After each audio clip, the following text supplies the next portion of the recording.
Amém. Saúde a igreja para baixo do Senhor. Amém. Os irmãos podem sentar em nome de Jesus. Amém. Vamos abrir as nossas Bíblias, então, da continuidade. Primeiro livro de Samuel.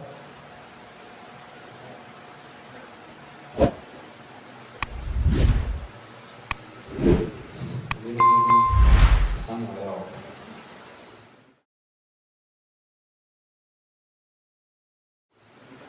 Pode deixar aberto aí.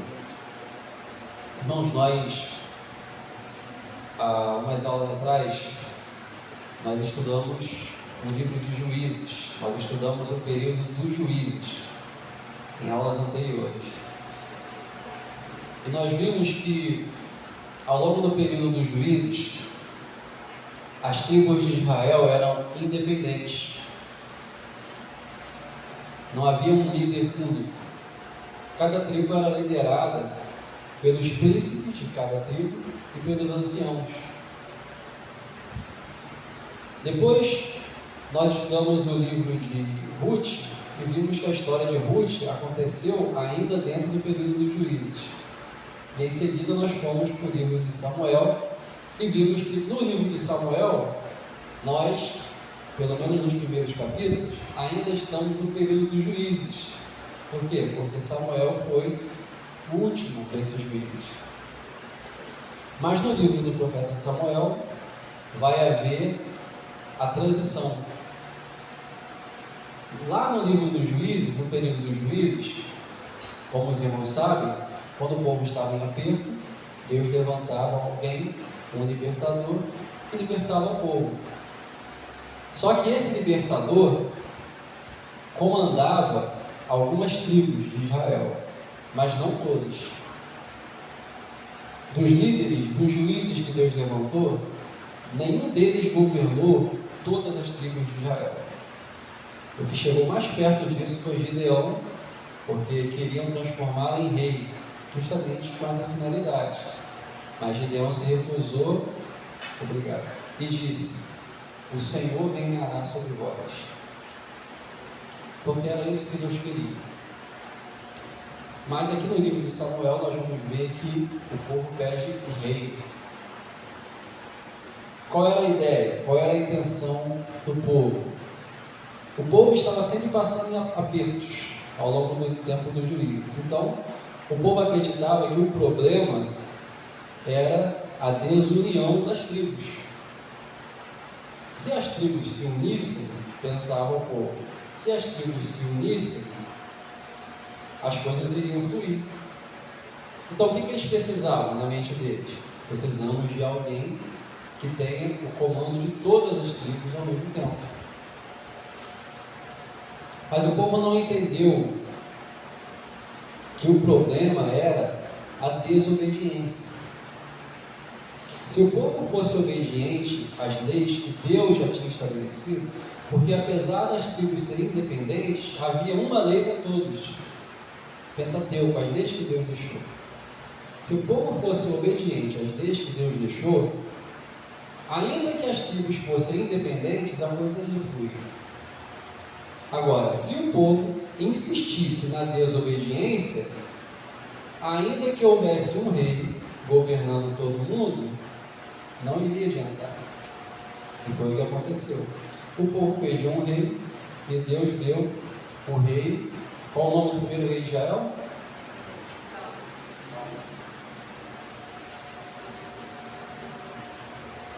Exatamente, rei Saul. Nós vamos falar sobre o rei Saul daqui a pouquinho. Eu quero começar a aula de hoje, passando para os irmãos um panorama desses livros históricos aqui. Bem, nós temos aqui 1º e 2º Samuel, depois 1º e 2º Reis, e depois 1º e 2º Crônicas. Então vamos entender aqui, em primeiro lugar, a dinâmica entre esses livros aí. Vou pegar como exemplo primeiro, lá no Novo Testamento, os Evangelhos. Nós temos lá o Evangelho de Mateus, o Evangelho de Marcos e o Evangelho de Lucas. Vou pegar esses três aí. Cada um desses evangelhos conta para nós a mesma história. Ministério de Jesus. Então você lê todo o Evangelho de Mateus, você pega Jesus desde o seu nascimento, até a sua morte e ressurreição. Quando você vai para o evangelho seguinte, volta tudo, ou quase tudo. O evangelho de Marcos pega Jesus desde o seu batismo nas águas até a sua morte e ressurreição. Aí você vai para o evangelho de Lucas, volta tudo de novo. Você pega Jesus desde o seu nascimento até a sua morte e ressurreição. Cada um conta a mesma história, com perspectiva diferente, um não sai. Alguns omitem algumas coisas que outros acabam falando e vice-versa. Mas se você sai de um documento e vai para o outro, a história se repete, basicamente. Por que eu estou dando esse exemplo? Porque aqui agora, em relação a esses livros de 1º e 2º Samuel, 1º e 2º Reis, 1º e 2º Crônicas, vai acontecer algo parecido. Por quê? Você vai ler na sequência 1º e 2º Samuel, 1º e 2º Reis. Quando você vai para 1º e 2º Crônicas, a história se repete. Tá? Então a história que você vê ali, o período histórico que você vê ali, em 1º e 2º Samuel e 1º e 2º Reis, vai se repetir em 1º e 2º Crônicas. Nós vamos ver isso na Bíblia. Mas deu para os irmãos entenderem o que eu quis dizer? Mas qual é essa história que se repete? Vou resumir aqui. Primeiro rei de Israel, rei Saul. Segundo rei de Israel, rei Davi. Terceiro rei de Israel, rei Salomão. Depois do rei Salomão, o reino se divide em reino do norte e reino do sul. Depois de alguns anos, o reino do norte é eliminado, fica só o reino do sul. Depois de alguns anos, o reino do sul é levado cativo para a Babilônia e fica 70 anos no cativeiro. Depois de 70 anos, eles voltam, reconstroem o templo, reconstroem os muros e fim. Basicamente isso. Repetindo. Primeiro rei de Israel, rei Saul. Segundo rei de Israel, rei Davi. Terceiro rei de Israel, rei Salomão. Depois do rei Salomão, o reino se divide em reino do norte e reino do sul. Depois de alguns anos, o reino do norte é eliminado, fica só o reino do sul. Depois o reino do sul é levado cativo para a Babilônia. Depois de 70 anos de cativeiro, eles voltam para Israel, reconstroem o templo, reconstroem os muros, enfim. Deu para entender aí? O norte, depois, na época de Jesus, é exatamente o povo de Samaria, os samaritanos, né? Seriam... Não, na verdade é o reino do sul. Do sul, do sul.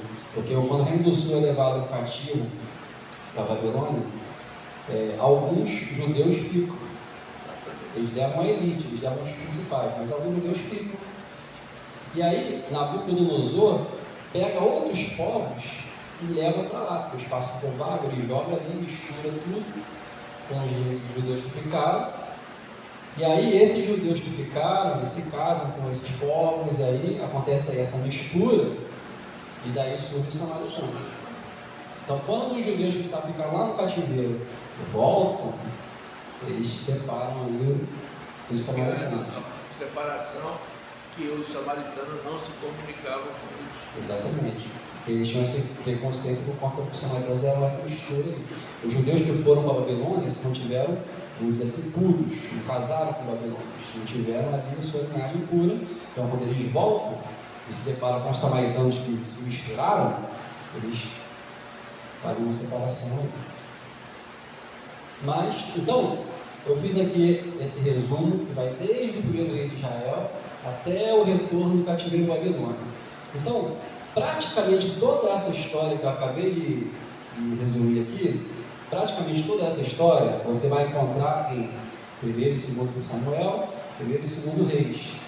E aí, quando você vai para 1º e 2º Crônicas, essa sequência se repete. Desde o primeiro rei de Israel até o retorno do cativeiro babilônico. Deu para entender? Então vamos ver isso que eu acabei de dizer aqui na Bíblia, tá? Nós vamos fazer o que aqui? Vamos de uma ponta a outra 2 vezes, tá? Para os irmãos verem. Abram suas Bíblias aí em 1 Samuel, capítulo 31. 1 Samuel, último capítulo de 1 Samuel. 1 Samuel, capítulo 31. Quem achar, lê para mim apenas o título, por favor. A matança dos israelitas e a morte de Saul. Exatamente. A matança dos israelitas e a morte de Saul. Saul, então, o primeiro rei de Israel. Os irmãos já vão entender já que eu pedi para abrir nessa passagem aí, tá? Então tá aí. Rei Saul, está falando da morte dele, rei Saul, primeiro rei de Israel. Agora vamos para outra ponta. Lá em 2 Reis, capítulo 25. Quem achar, pode ler o verso 21 apenas. 2 Reis, 25 e 21.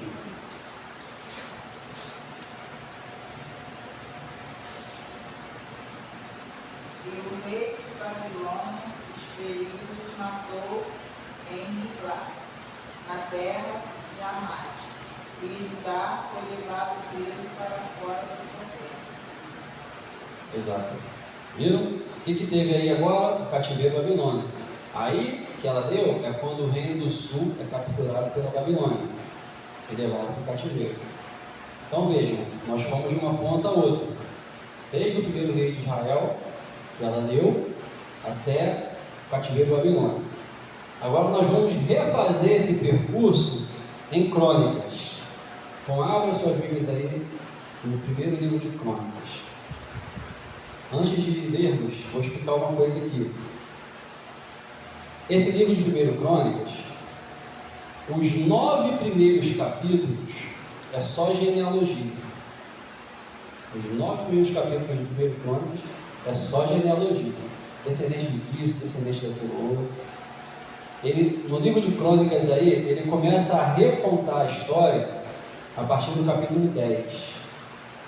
Então, qual é o título do capítulo 10 aí de 1 Crônicas? Quem achar pode ler, por favor. A morte de Saul e de seus filhos. Exatamente, viu? 1 Crônicas, capítulo 10. Olha o título aí, a morte de Saul e de seus filhos. Voltou, viram? Então, aquilo que nós vimos lá em 1 Samuel 31, está falando aí também em 1 Crônicas, capítulo 10.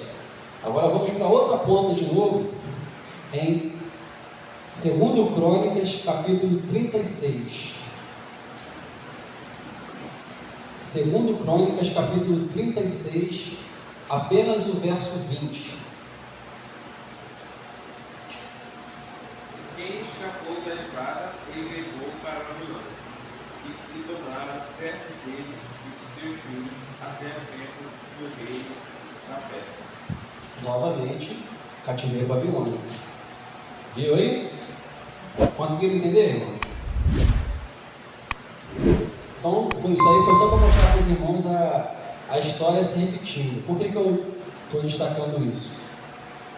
Até aqui, nós viemos estudando os livros da Bíblia, desde Gênesis, Êxodo, na sequência. E aí paramos aqui em 1 Samuel. Só que nós não vamos estudar 1 e 2 Samuel, 1 e 2 Reis, para depois voltar tudo em 1 e 2 Crônicas. Tá? Nós não vamos fazer isso. Nós vamos, daqui para frente, seguir com essas duas narrativas aí juntas. Tá? Tanto a história contada em 1 e 2 Samuel, 1 e 2 Reis, junto com a história contada em 1 e 2 Crônicas. Volta e meia nós vamos intercalar aí. Tá bom? Os irmãos, seguir com as duas histórias juntas, tá? Com as duas narrativas juntas. Só para constar aqui, o livro de 1 e 2 Samuel foi escrito antes do cativeiro babilônico. O livro de 1 e 2 Reis foi escrito durante o cativeiro babilônico.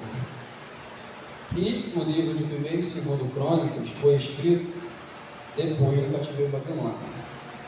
Só para constar. Mas ao longo das aulas eu vou repetindo isso, os irmãos vão entender melhor. Bom, vou falar um pouco sobre o rei Saul. Então, rei Saul.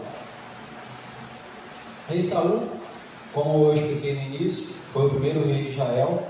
O povo queria um rei que governasse a todas as tribos de uma vez só, pensando que com isso a coisa iria fluir, com a união das tribos, sabe? Vejam, Saul foi o primeiro rei de Israel. Israel nunca teve um rei antes. Então Saul não sabia. Saul não sabia como ser um rei de Israel. Ele não tinha um modelo de rei antes para se basear, para se espelhar. Ele conhecia reis de povos vizinhos, mas em Israel nunca teve um rei. Israel teve juízes que vieram antes. Então, em resumo, a maneira de Saul governar o povo foi muito mais parecida com a dos juízes que vieram antes dele do que com a dos reis que vieram depois. As duas únicas diferenças de Saul para os juízes foi que Saul foi ungido rei e ele teve todas as tribos sob seu comando. Só.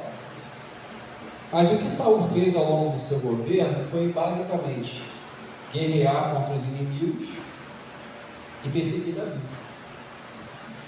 Basicamente isso. Saul não teve um castelo como os reis que vieram depois dele tiveram. Saul, depois de rei, ele continuou morando na sua casa. É claro que a casa dele, depois que ele virou rei, foi fortificada, virou uma fortaleza, mas não necessariamente um castelo como os demais reis tiveram. Palácio, né? Isso. Saul não teve vários generais sob o seu comando para comandar aqueles vários homens no exército. Saul só teve um general chamado Abner, que era inclusive parente dele. Saul não teve, como se chama, um harém com várias mulheres, como os outros reis tiveram. E teve duas apenas. E o que ele fez foi basicamente defender Israel dos seus inimigos e guerrear com seus inimigos. Ele teve algumas vitórias importantes, porque, por exemplo, quando ele se torna rei, havia alguns territórios de Israel que tinham sido tomados pelos inimigos. Saul conseguiu recuperar alguns deles ao longo do seu governo. Mas a maneira dele liderar o povo foi muito parecida com a dos juízes que vieram antes. Não teve tanta novidade assim. Mas o que eu quero destacar aqui em relação a Saul é que o principal ele não fez. O mais importante Saul não fez ao longo de 40 anos de governo. E qual era o mais importante? Bom, vamos entender a situação do povo melhor ainda agora, quando Saul se torna rei. Quando nós lemos o livro de 1 Samuel, quando a gente começa a ler, a gente vê o quê? Ana e o seu marido Eucana indo sacrificar. Alguém lembra o nome da região em que eles iam sacrificar? Siló, exatamente, Siló. Por que Siló? Siló, na época de Ana, era a principal região de Israel. É onde estava o tabernáculo. É onde eles faziam os sacrifícios. Onde estava o sumo sacerdote. Estava em Siló. Só para vocês terem uma ideia. Na época de Ana, na época de Samuel, na época de Saul, ainda não existia Jerusalém. Não havia Jerusalém ainda. É claro, o território de Jerusalém já existia, mas ele ainda não fazia parte do território de Israel. Ana nunca esteve em Jerusalém, Samuel nunca esteve em Jerusalém, Saul nunca esteve em Jerusalém. A região em que a adoração de Deus acontecia era Siló. Quem vai conquistar Jerusalém é Davi, mas isso nós vamos ver depois, daqui a pouco. Mas, os irmãos se lembram do Icabor, foi-se a glória de Deus? Nesse dia aconteceu uma espécie de apocalipse no território de Israel. A pancada que Israel levou dos seus inimigos no dia do Icabor foi enorme. Por quê? Porque nesse dia a arca de Deus foi levada pelos inimigos, o tabernáculo foi completamente destruído Siló foi completamente arrasada, os principais sacerdotes foram mortos, e o principal, o sumo sacerdote Eli, como os irmãos sabem, também morreu nesse dia. Imagina, nós temos aqui o nosso templo, que é onde nós cultuamos o nosso Deus, fazemos os nossos cânticos, etc. Esse ambiente aqui, para nós, é precioso. Imagina que acontece alguma coisa e tudo isso aqui é destruído. Um abalo e tanto, né? Oi? É um abalo e tanto. Um abalo e tanto. É claro que no nosso caso hoje existem outras igrejas e tal, mas imagina, não dá mais para fazer culto aqui, não existem outras igrejas. O que aconteceu no dia do Icabô foi praticamente isso. Siló, o local de adoração do povo, foi simplesmente extinguido. Olha só, quando Ana fez o seu voto, ela disse: Deus, se o Senhor me der um filho, eu vou consagrá-lo a Ti, e ele vai te servir todos os dias da sua vida. Ou seja, era para Samuel ter ficado no tabernáculo até morrer. Só que isso não aconteceu. Por quê? Porque como Siló foi arrasada, a arca foi levada e o tabernáculo foi completamente destruído, o que Samuel teve que fazer? Ele teve que voltar para sua casa, onde ele havia nascido, em Ramá, como nós vimos na aula atrasada. Ele voltou para Ramá. De Ramá ele exerceu o seu ministério, e foi em Ramá que ele foi sepultado. E a arca foi levada pelos inimigos. Resumindo aqui, depois de um tempo, houve várias catástrofes lá no meio dos filisteus, por conta da presença da arca. Eles devolveram a arca a Israel. Depois eu vou repetir essa parte. E a arca foi colocada num lugar chamado Kiriat Jearim e ficou guardada ali. Esquecido, praticamente. Mas em Israel. Mas ficou esquecido, guardada. Não tinha mais tabernáculo para ela, não tinha mais nada. Então, quando Saul é ungido rei, essa era a situação. O povo não tinha tabernáculo, o povo não tinha mais Siló, o povo não tinha uma região separada para adoração a Deus. A arca estava lá guardada numa gaveta, esquecida. E o que Saul fez em relação a isso durante 40 anos de governo? Nada. Absolutamente nada. Ele guerreou contra os inimigos e perseguiu Davi ao longo do seu reinado, só. Arca, lugar para adoração a Deus, etc. Saul não fez absolutamente nada em relação a isso, ao longo de 40 anos. O que eu tenho para falar sobre Saul hoje é basicamente isso. O principal, ele não fez. O principal, ele ignorou. Já dá para os irmãos terem uma ideia aí do porquê que Deus o reprovou. Bom, mas Saul morre. E depois de Saul, Davi assume o poder. Quando Saul morre, eu falei há pouco aqui, que depois que Salomão morre, o reino é dividido em norte e sul. Mas na verdade, quando Saul morre, o reino é dividido. Só que Davi vai conseguir unificá-lo novamente. Vou mostrar isso aqui. Tá? Só que depois que Salomão morre, o reino se divide novamente, e aí nunca mais ele se torna um de novo. Mas depois que Saul morre, a parte sul ali, Judá, unge Davi como seu rei. E a parte norte, que é chamado de Israel, na época, unge o filho de Saul como rei, Isbosete. Então, depois que Saul morre, o reino é dividido, Davi governa apenas embaixo, e o filho de Saul governa ali em cima. E isso dura 7 anos, 7 anos e meio. Inclusive, esses dois reinos guerreiam entre si ao longo desses 7 anos. Mas o filho de Saul morre o general dele, Abner, morre, e aí os anciãos do Reino do Norte descem para o Reino do Sul, onde estava Davi, e fazem uma aliança com ele. E aí, finalmente, Davi é ungido rei de todo Israel. É interessante que Davi, ele é ungido rei 3 vezes ao longo da sua vida.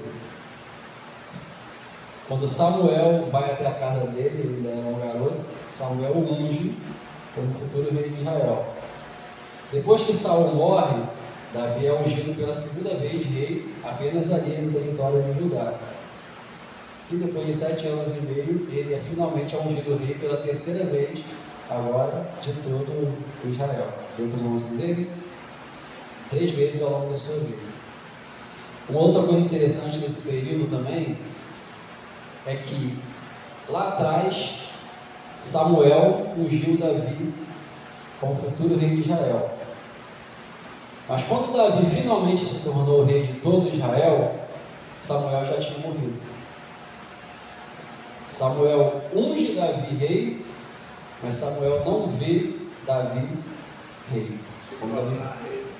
Quando Davi finalmente se torna rei de todo Israel, ele já havia morrido. Bom, quando Davi finalmente é eleito rei dos 2 reinos, dos 2 territórios, fica aí uma pergunta. Enquanto Davi estava governando aqui embaixo, a capital era Hebrom. Enquanto o filho de Saul estava governando lá em cima, a capital era Gileade. Agora que juntou tudo, onde vai ser a capital? A capital vai ser aqui embaixo? A capital vai ser lá em cima? Juntou tudo, a capital vai ser onde? Nem uma coisa nem outra, diria Davi. É aí que Davi conquista Jerusalém. Uma região que até então não fazia parte do território de Israel. Assim que Davi é declarado rei de todo Israel, depois de 7 anos de divisão, ele é declarado rei de todo Israel. A primeira coisa que ele faz, conquistar Jerusalém, que pertencia na época aos jebuseus. Ele conquista Jerusalém e fala, agora aqui vai ser a capital do império. Em seguida, o que ele faz? Vai atrás da arca, pegar a arca e levar para Jerusalém. Ele conquistou Jerusalém, construiu um tabernáculo em Jerusalém e foi logo lá pegar a arca e trazer. Aquilo que Saul negligenciou ao longo de 40 anos foi a primeira coisa que Davi fez assim que assumiu o comando de Israel. Primeira coisa, separar um local para Deus, Jerusalém. Construir ali a tenda, o tabernáculo, e tratou logo de buscar a arca e trazer. Mas vamos ver com mais calma essa questão de como foi esse trazer da arca. Vamos abrir nossas Bíblias então em 1 Samuel, aliás, 2 Samuel. 2 Samuel capítulo 6. 2 Samuel 6.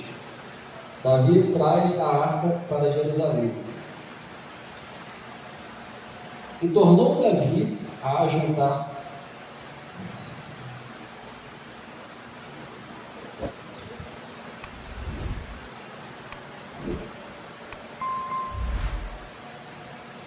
porque aqui eu acho que é a segunda vez. E tornou Davi a juntar todos os escolhidos de Israel em número de 30.000. E levantou-se Davi e partiu com todo o povo que tinha consigo de Baalá e Judá para levarem dali para cima a arca de Deus, sobre a qual se invoca o nome do Senhor dos Exércitos, que se assenta entre os querubins. Essa aí eu acho que é a primeira tentativa de trazer a arca. Isso. Aconteceu aquele incidente lá e Isso. E puseram, verso 3, e puseram a arca de Deus em um carro novo e a levaram da casa de Abinadab, que está em Gibá, e Uzá e Aiô, filhos de Abinadab, guiavam um carro novo. E levando da casa de Abinadab, que está em Gibá, com a arca de Deus, Aiô ia adiante da arca. E Davi e toda a casa de Israel alegravam-se perante o Senhor, com toda sorte de instrumentos de madeira, de faia, com harpas, e com saltérios, e com tamborins, e com pandeiros, e com símbolos.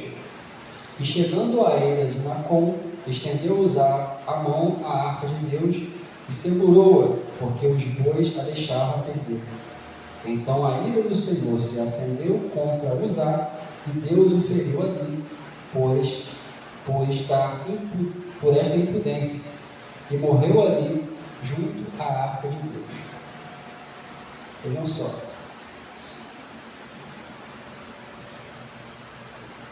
É importante observar aqui, nessa primeira tentativa frustrada de levar a arca, que havia alegria, havia música, havia uma festa aqui. Mas a coisa não estava acontecendo da forma que Deus queria. Eu não estou me referindo só a esse homem tocar na arca. A arca estava sendo levada com um carro e bois. Lá na lei, Deus foi muito específico em relação a como a arca deveria ser transportada. Os levitas, coatitas, deveriam levar a arca nos ombros. Ela tinha lá as varas, e os levitas colocariam ela nos ombros e carregariam. Isso não foi uma ideia de Moisés, foi Deus que quis que fosse assim. Eles passavam o varal na arca, né? Isso. E através do varal eles conduziam a arca e não podia tocar. Não podia tocar. Era assim que Deus queria que ela fosse transportada.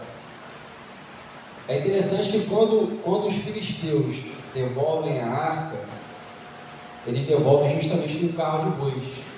Eles pegam o carro de bois, colocam a arca em cima e eles botam na direção de Israel ali e eles vão. E aí quando Davi decide transportar a arca, ele imita os filisteus.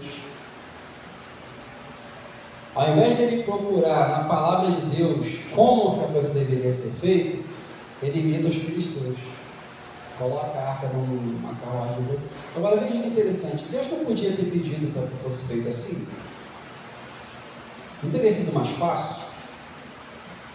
Olha pessoal, não quero que vocês carreguem peso não. Coloquem a arca em cima de um carro de bois, e aí vocês só tocam, só se alegram, só fazem festa, e deixem que os bois se virem com o peso da arca. Deus não podia ter feito assim, não seria mais fácil?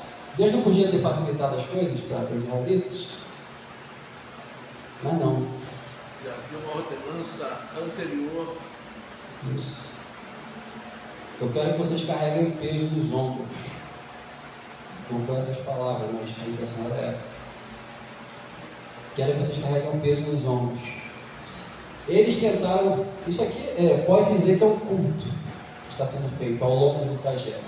Tem música, tem cantoria, tem danças, alegria, mas era um culto que estava sendo feito fora do que a palavra de Deus recomenda.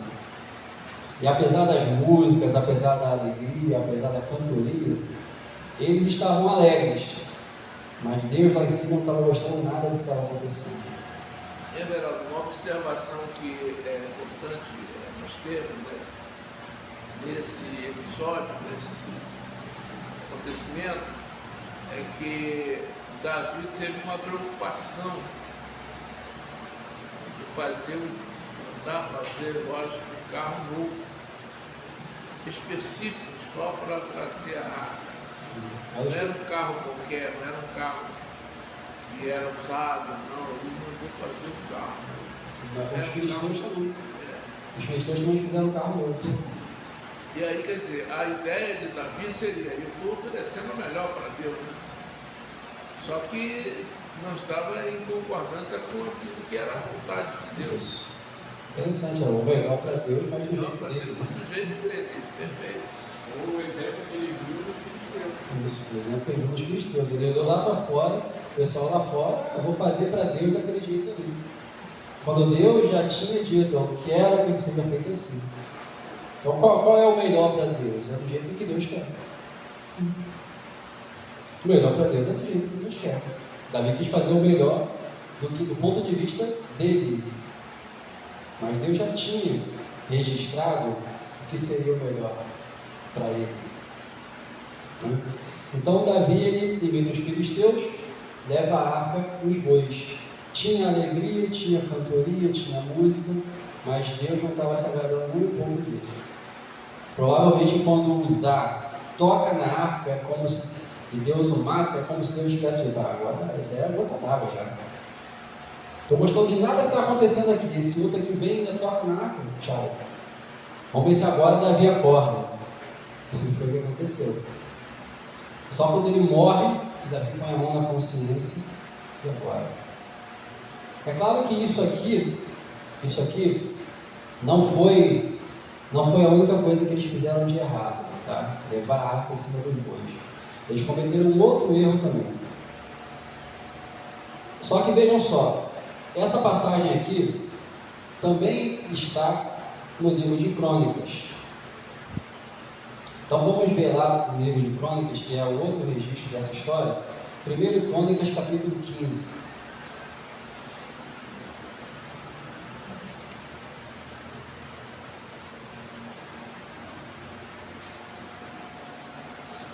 Crônicas, capítulo 15. Aqui, em 1 Crônicas, capítulo 15, Davi vai, porque assim, como houve a morte desse rapaz que tocou na arca, Davi faz uma pausa,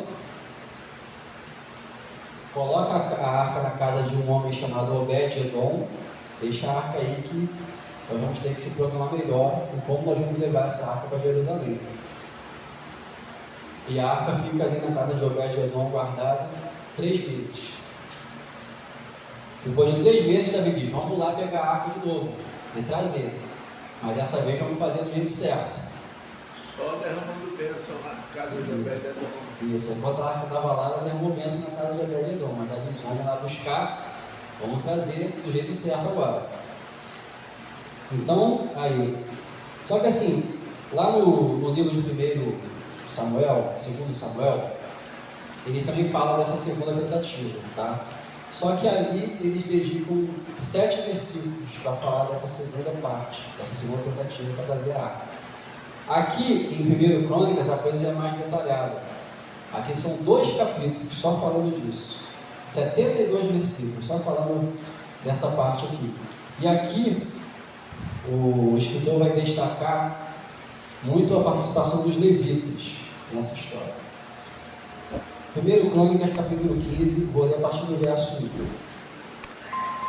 Fez também Davi casa para si na cidade de Davi, ou seja, Jerusalém, e preparou um lugar para a arca de Deus e armou-lhe uma tenda.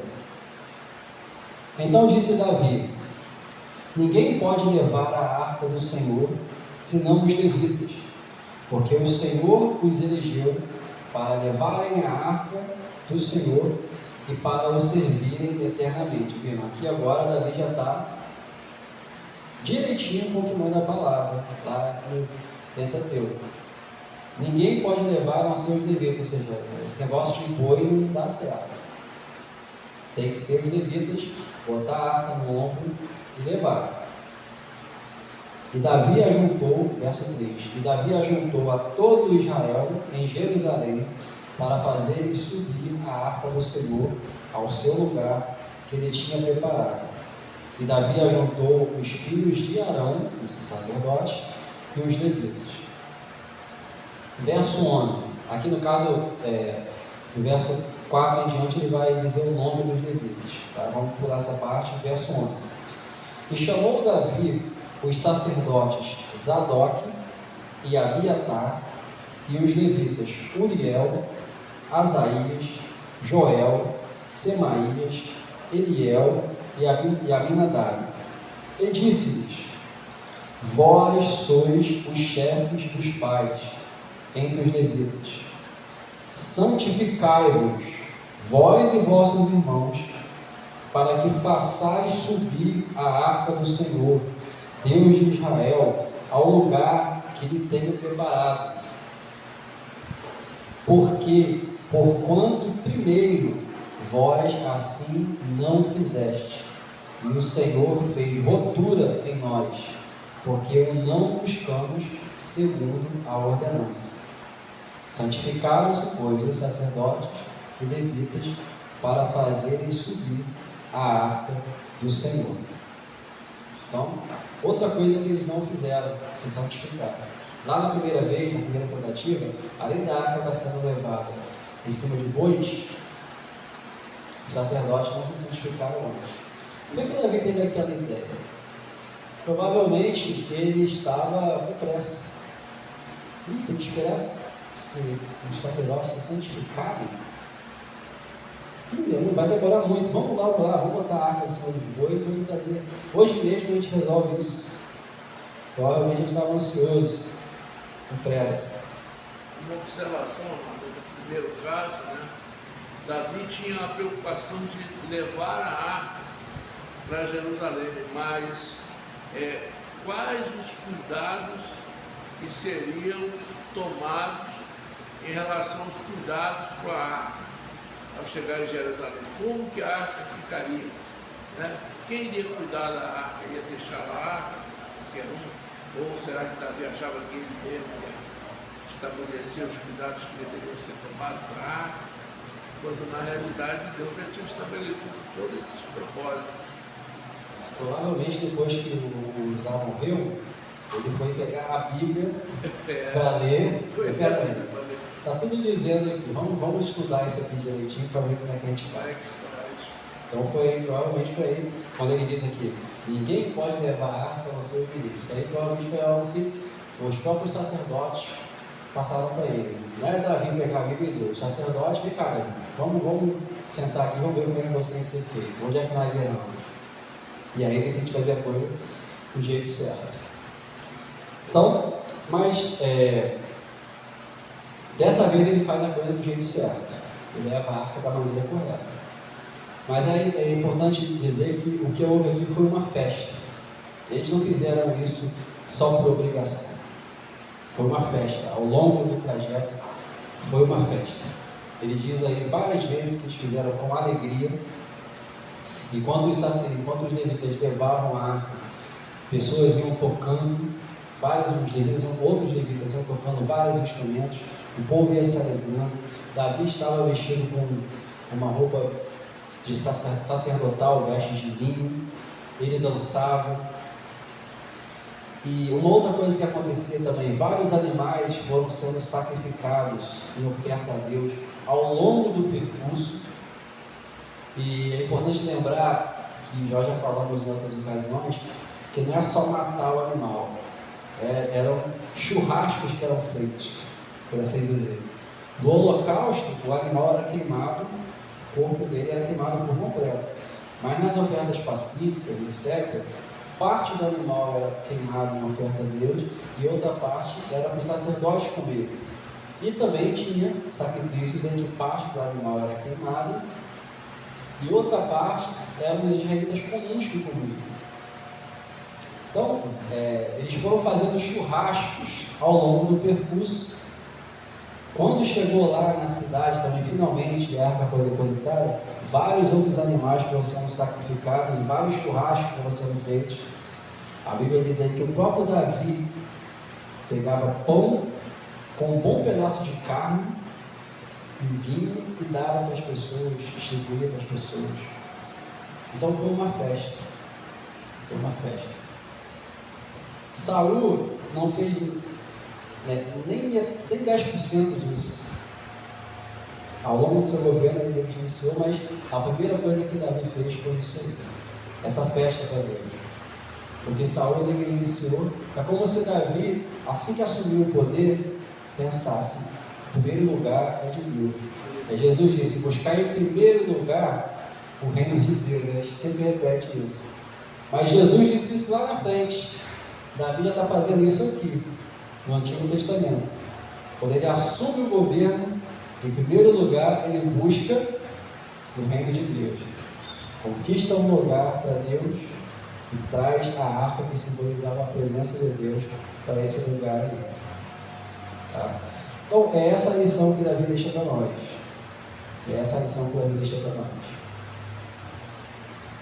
No nosso caso, nós não a pessoa, eu ou cada um dos irmãos, não vai se tornar rei de nenhum império. Mas você vai conseguir o seu primeiro emprego.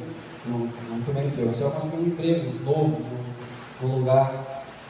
Você vai ter o primeiro casamento. Vai ter a primeira casa própria. E aí, a primeira coisa que você vai fazer quando receber isso, quando receber aquilo, quando receber aquele cargo, aquele presente, aquele momento importante da vida, em primeiro lugar, Deus.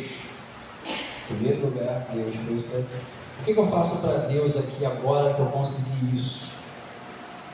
O que eu posso fazer para Deus agora que eu consegui isso? Davi conseguiu ver a promessa de Deus se cumprir em sua vida. Espera aí. E Deus? Deus, em primeiro lugar. Depois Davi se preocupou com outras coisas. Mas eu não quero destacar aqui isso. A primeira coisa que ele se preocupou, quando foi rei de Israel, a arca, a presença de Deus, coisa que Saul negligenciou todos esses anos. Amém? A questão, só para a gente ter uma compreensão em relação a esse aspecto, entre Saul e Davi, Saul foi um rei que foi dado aos homens, né? O povo de Israel queria o rei, e ali apareceu Saul ali nas condições que ele apareceu, e o povo quis, achou ele que seria um grande rei. Então a visão de Saul é uma visão terrível, é uma visão para o homem. Saul queria agradar as pessoas, Saul queria fazer o melhor que ele pudesse para o povo, né? Ele não tinha esse entendimento e essa preocupação de oferecer o melhor para Deus, como foi o caso de Davi, que foi ungido por Deus, foi escolhido por Deus, né? Nós vemos que a história de Davi, até chegar a rei de Israel, ele teve vários episódios, vários fatos em que ele percebia que era Deus que estava conduzindo a vida dele. Então, quando ele chega ao reinado, ao governo real, do reino de Israel, ele percebe e compreende que ali estava se cumprindo aquela unção, aquela promessa de Deus de o tornar o rei de Israel. Tanto é que Davi é tido na palavra de Deus, é mostrado na palavra de Deus como o segundo coração de Deus, ou seja, conforme o coração de Deus, de acordo com o plano de Deus, com o propósito de Deus. Esse é o diferencial. Saul é o crente carnal, Davi é o crente espiritual. Exatamente. Aqui no caso, segundo o coração de Deus, aqui a gente vê o porquê disso. Pode falar. Eu queria comentar um pouco do que você estava falando aí, né? Assim, os dois reis foram escolhidos por Deus. Saul também foi escolhido por Deus, né? E Deus depositou o espírito dele em Saul, né? Mas acontece que com Davi, eu acho que Deus tratou ele de uma maneira diferente. Ele teve todo um processo para chegar no reino. Ele foi forjado, né? E todo esse processo, para quando ele assumisse realmente uma posição que Deus realmente queria. Então Deus tratou o coração dele de todo esse trajeto, né? E o preparou. Já Saul foi imediatamente rei, assim, foi ungido e já foi rei. Né? Ele era uma pessoa vistosa para os homens, né? Então as pessoas que olhavam para ele via pelo seu porte físico mesmo, né? Então, esse daí dá para ser rei mesmo, ele parece que é um homem que vai conseguir entender. Mas não conseguiu que ele venha toda aquela coisa que estava sobre ele, né? Sobre o comando. Não conseguiu governar bem, né? Tentava se aproximar de Deus, mas pecava, voltava atrás, mas nunca conseguiu se consertar e permanecer realmente diante de Deus. E ainda perseguiu Davi, porque via que Deus estava com ele. Com certeza. Pode falar. Eu acho que a diferença é a personalidade dos dois. Saul era muito vaidoso. Ele não era tão humilde como era Davi. Ele queria que sobressaísse a vaidade dele. Ele se envaideceu. O Davi não. O Davi sempre mostrou uma humildade. Tanto é que quando ele errava, ele mostrava de uma forma que o coração mais aberto. E Saul não. Saul já era mais impossível. Na verdade, quando pegando mais do que ele disse, Saul, ele tinha uma vida fácil. Do nada ele se tornou rei de Israel.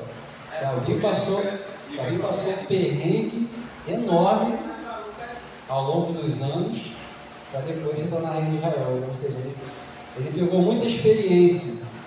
Davi pegou muita experiência, até pelas perseguições de Saul também.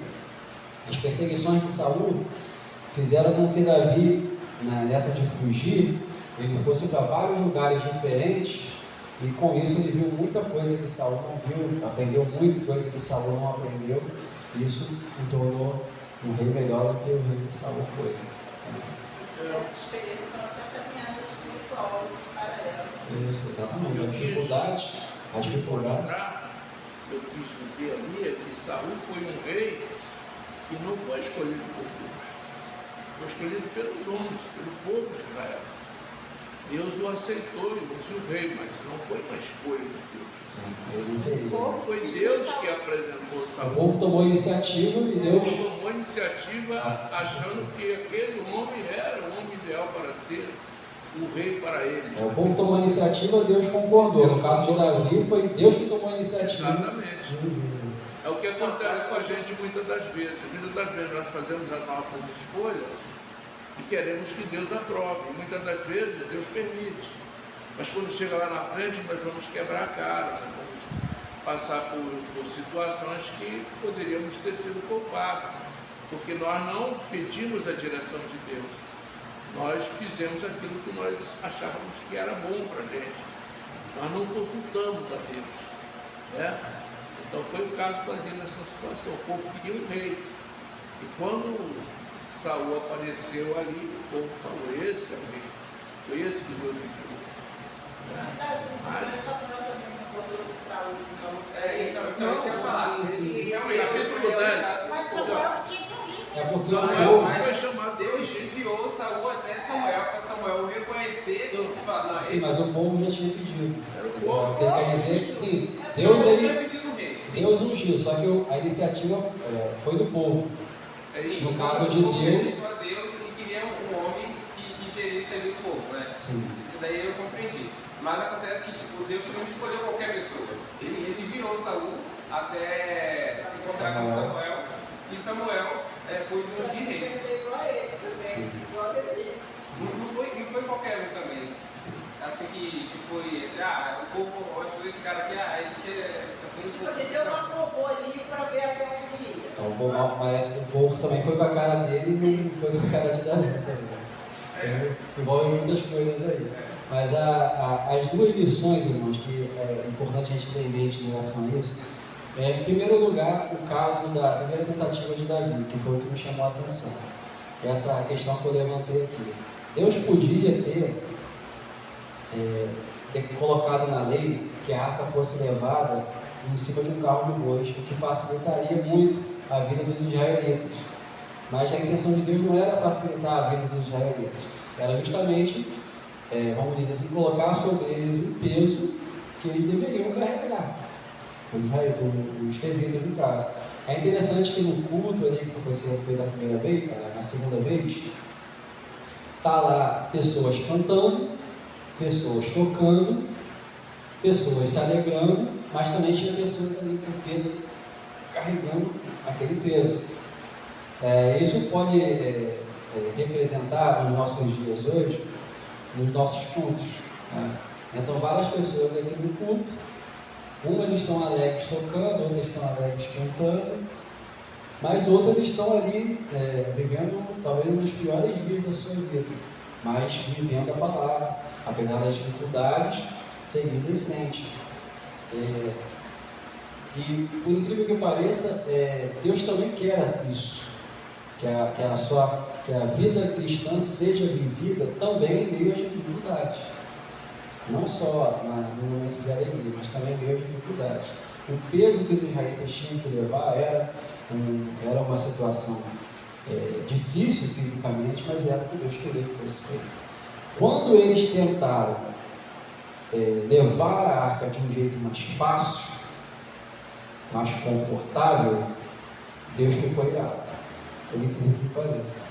Até mesmo que eu gosto que eles Isso. Aí, no caso, é interessante essa questão, né? Quando eles levaram, quando era para eles levarem a arca com dificuldade, por conta do peso, Deus estava satisfeito com a situação, porque era o que ele queria. Quando eles tentaram levar a arca de uma maneira fácil, quando eles tentaram levar a presença de Deus de uma maneira fácil e confortável, Deus ficou irado. Esse paralelo é muito, muito interessante. E também essa questão de Davi, como eu citei. Em primeiro lugar, ele se preocupou com a presença de Deus. Foi assim que se tornou o rei de Israel.